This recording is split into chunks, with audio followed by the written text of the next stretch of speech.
Carolina and Company Live is sponsored by the businesses, organizations, and groups featured in this program. The views and opinions expressed do not necessarily reflect that of WPDE ABC 15, WWMB CW21, or its employees. You're watching Carolina and Company Live.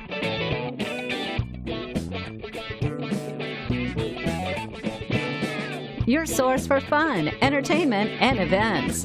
With your hosts, Cecil Chandler and Amanda Sellers. If it's happening in the area, it's on Carolina and Company Live. And hello, everybody. Welcome to Carolina and Company Live. Amanda has a couple of days off, enjoying some time off. We've got a great show lined up today, and a good part about today, it's Friday. That means the weekend has already started, and I hope you're wearing red today. We'll tell you more about that a little later in the show. But right now, let's find out about the weather.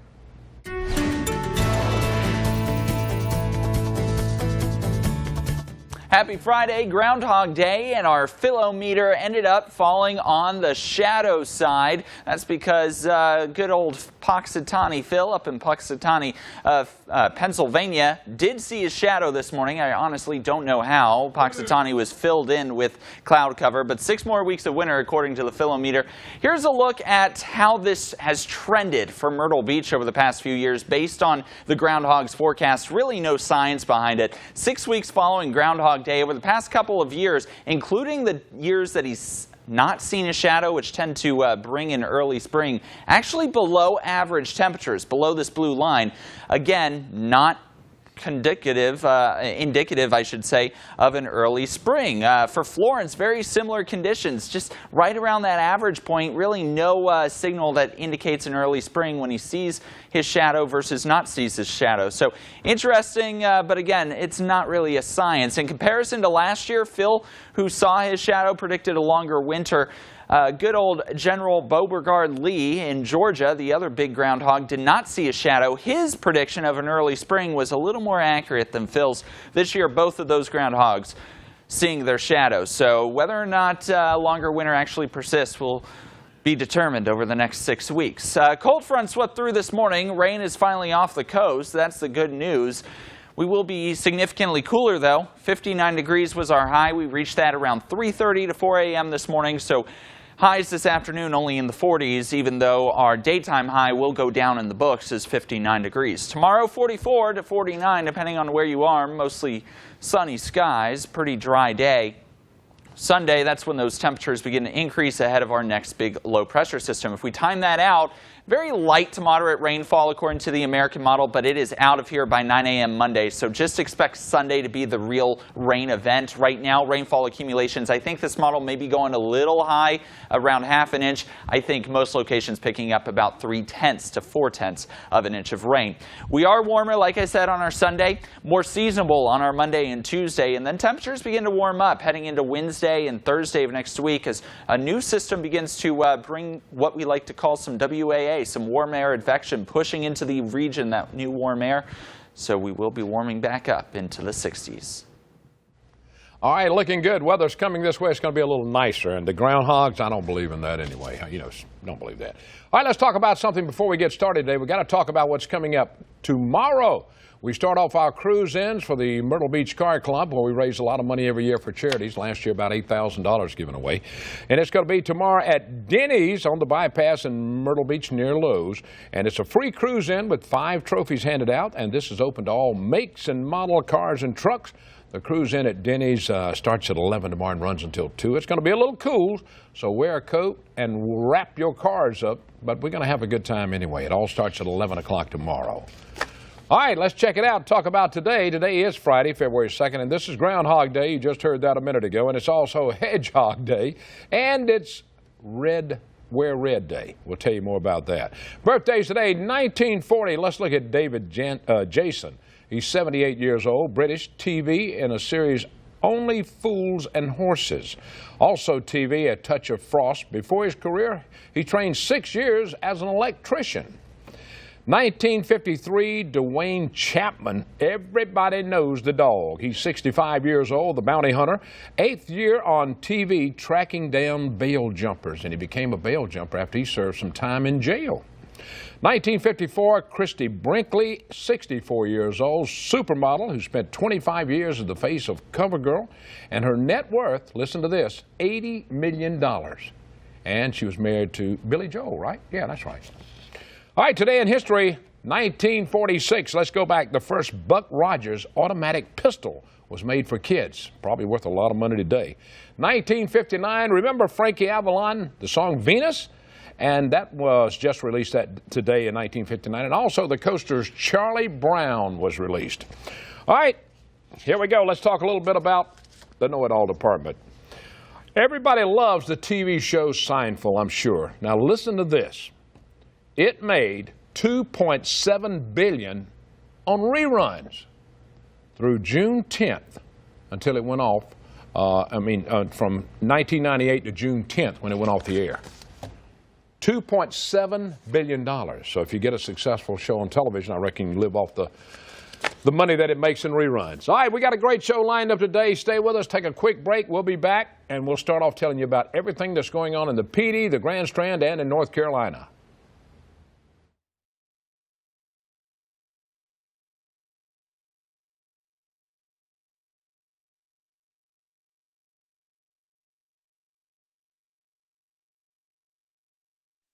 One, two.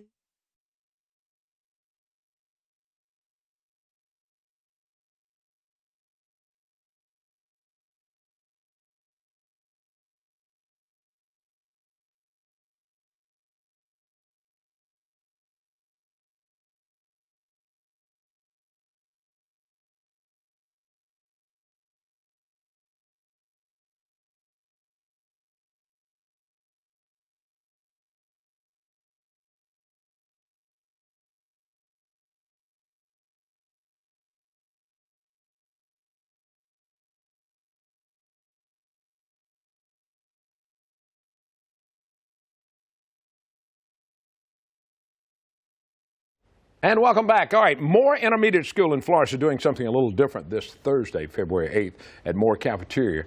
One of the homeroom science classes is having a dice competition, and I'll be one of the judges for that. Now we're going to find out a little more about what a dice competition is. Sonia's with us. Sonia, how you doing? I'm good. Well, that's good. Now tell us a little bit first about what a dice competition is. Well, it's fifth grade science. It's their version of Chopped.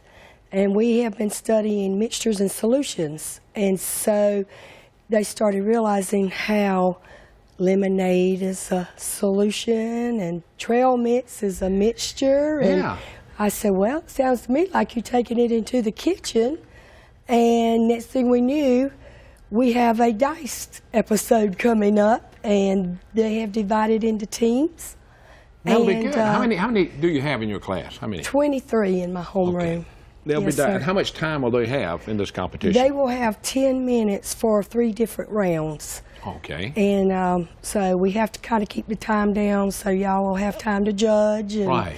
And then somebody will get diced, and we have 4 teams, and then we'll end up with the winner, the winning team.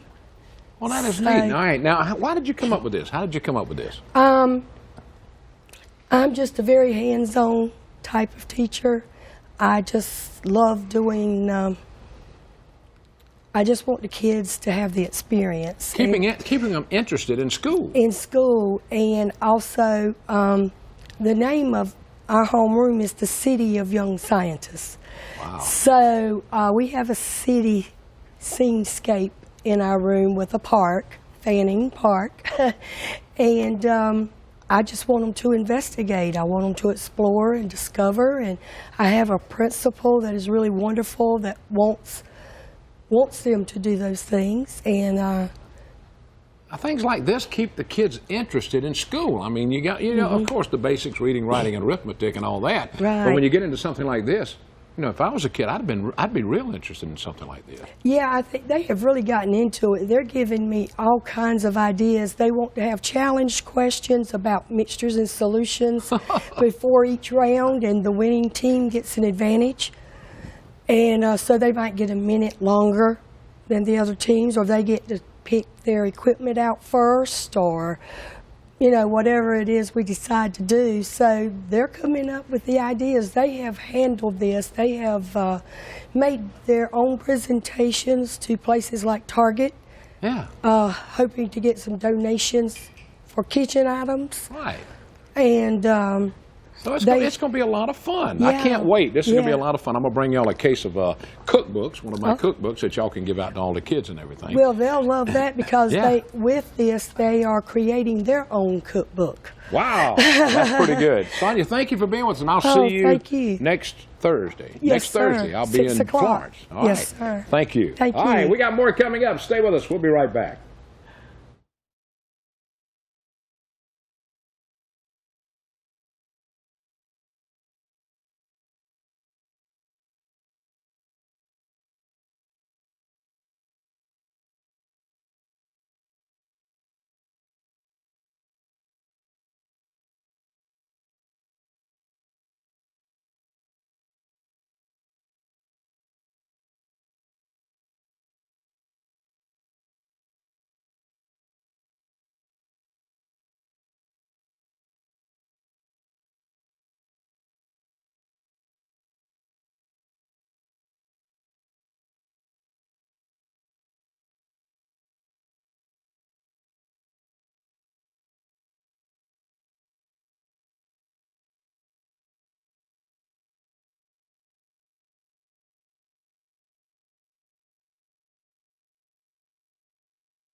And welcome back, everybody. All right, the Dragon Boat races are coming up soon. But now's the time you got to get it all together and register to, to get ready to be in it. 2 years ago, what did our station do? Hey, we turned the boat over. I mean, and everybody remembers that. So here Scott's with us now to talk a little bit about this. And, this is a big deal. Yeah, and actually this is our 10th year. So time has flown by. So we're at our 10th year for the Dragon Boat Festival, and looking forward to not only a great year this year, but moving into another 10 years. Now, how many boats do y'all set up? How many groups? Well, it depends on what year it is, how many teams we have. Right. Usually we can have 40 to 50 some teams that are participating. We'll only race 4 at a time. All right, now this is y'all's biggest fundraiser. Tell them what the money goes to. So everything that we raise through the festival goes to the ministry that we do with Ground Zero, which is middle school and high school students, doing whatever we can to reach out to students and share Christ with them and just encourage them in life. Now this is video that you can see online right now. This is what happens out at Market Common. Yep. You talk about having fun. It's a fun event. Oh yeah, there's a lot of things. In addition to participating, as you can see here, there's the family fun zone, a lot of food vendors, other vendors, a main stage, get to watch the races, and then of course it's in Market Commons, so there's so much other stuff to do outside of just the festival. That's a lot going on. All right, now tell me what's going on at Ground Zero right now. Right now, actually, one of the most exciting things that we've started in the past years, we've started doing a Monday night outreach. So a lot of folks know us for the events that we do, the national bands, the national speakers. But one of the things that we've started doing that we're really excited about is really just on a weekly basis reaching out to a lot of the students that really don't go to church anywhere. And it's heartbreaking to hear a lot of the stories, but it's also very exciting to see the relationships that we can establish with those students on a weekly basis, and just to get to know them and help them get, some of them have additional help that they need beyond what we're capable of doing, but being able to connect them to those resources that can help them with a lot more difficult circumstances. All right, you're talking about on Monday nights. Can anybody just show up, or do you go to the website or anything? Yeah, well, information's on our website at mygroundzero.com. But anybody can come on Mondays. Middle school and high school can come. Adults, if they want to volunteer, they can go on our website and sign up to be a volunteer, but they have to go through a process before they can come on Monday nights to do that. Now, Monday night, what time does it all start? We go from 6 to 8 on Monday nights. Just a great time to hang out, and free pizza. And some good fellowship as well. Well, that's good. Right now, you got time up until March 2nd to sign up for special teams. If you want to take part in the Dragon Boat Race, get in touch with the man and get it done. That's right. Appreciate it, man. Thank you. Thank you. All right, we got more coming up. Stay with us. We'll be right back.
And welcome back. All right, it's the American Heart Association National Red Day. Wear red. That's what it's all about. We've got Michelle and Samantha with us now to talk a little bit about it.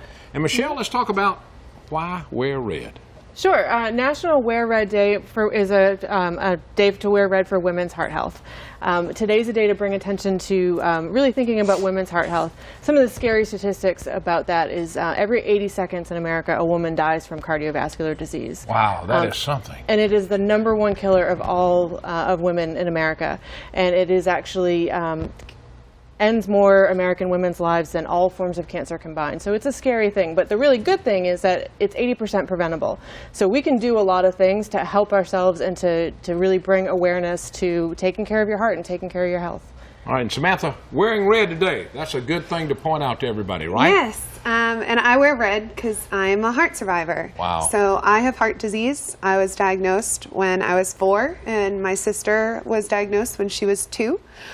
So we are notes that the American Heart Association is doing great things for not only older adults but younger women as well, to help prevent heart disease and educate those who have heart disease. And it makes you feel good when you're talking about wear red, and you never forget this now. You always wear red on that day, right? Always.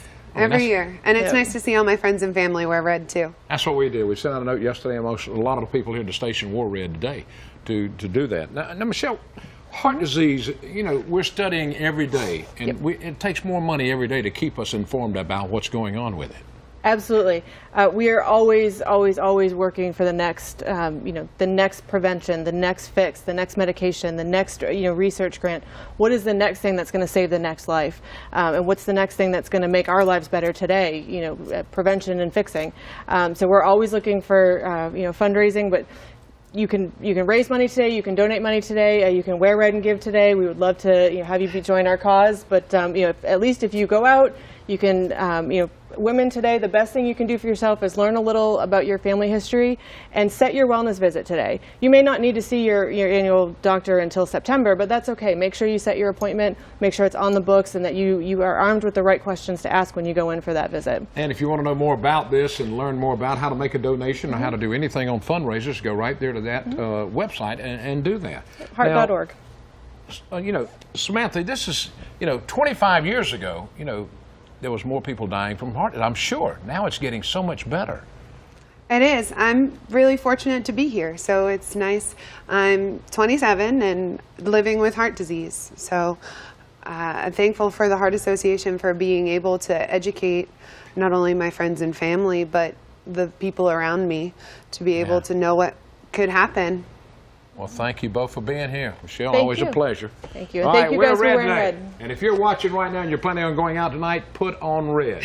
That's what it's all about. Thanks, girls. Thank you. We'll be back in a moment. Stay with us.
Welcome back to Carolina Cubby Live with Wally B and Cecil C. All right, entertainment. That's what we're talking about today. And Wally, we love you being here from Sunny 1031. Tell them what time you're on the air. I am on from 3 to 7 p.m. every weekday, Monday through Friday. All right. And you can also stream live at sunny1031.com. All right, we can do that. Now, all right, now, Wally, there's a lot going on in the news. I mean, entertainment. Everything's about the big game on Sunday. Of the big course. game, the big game, the big game.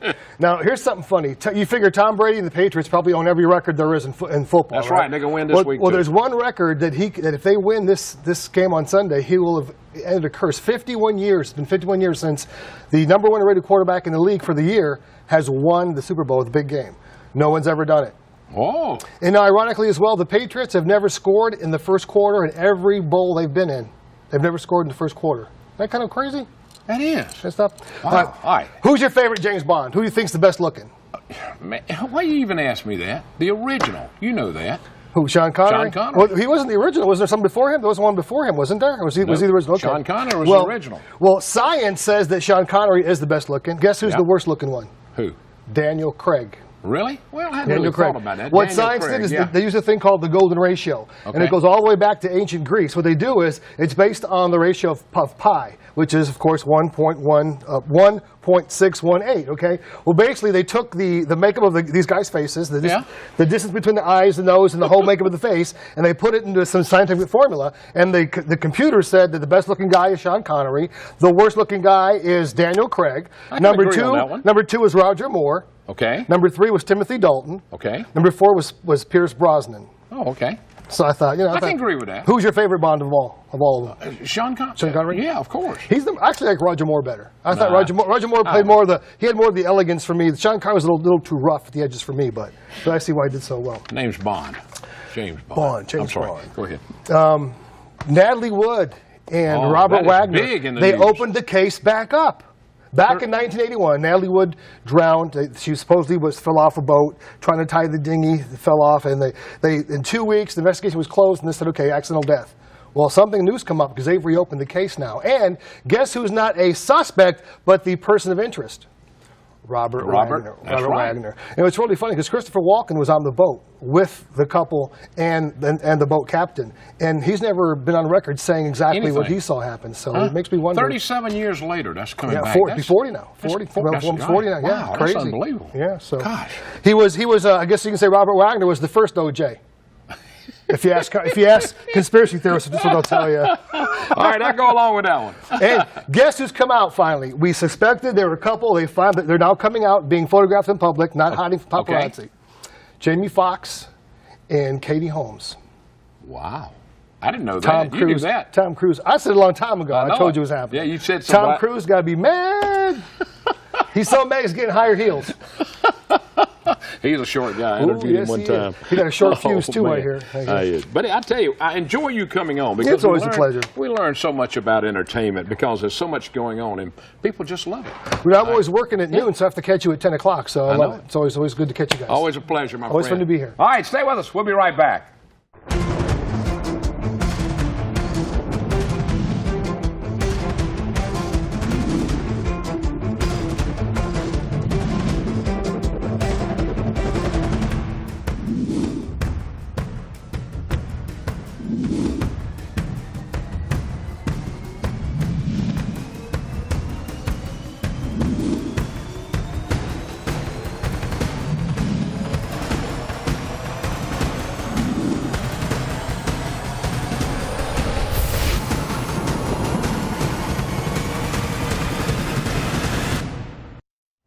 Thank you so much for being with us today. Amanda is taking a little time off. She'll be back with us on Tuesday. I'll be back Monday with an entirely new show and a lot of great stuff that you're going to learn.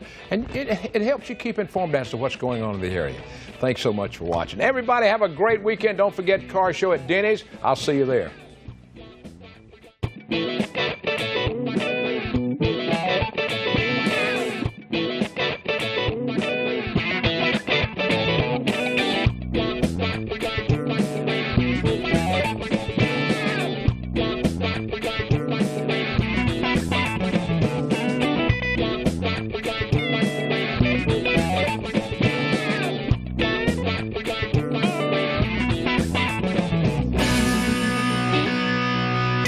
Carolina and Company Live is sponsored by the businesses, organizations, and groups featured in this program. The views and opinions expressed do not necessarily reflect that of WPDE ABC 15, WWMB CW 21, or its employees.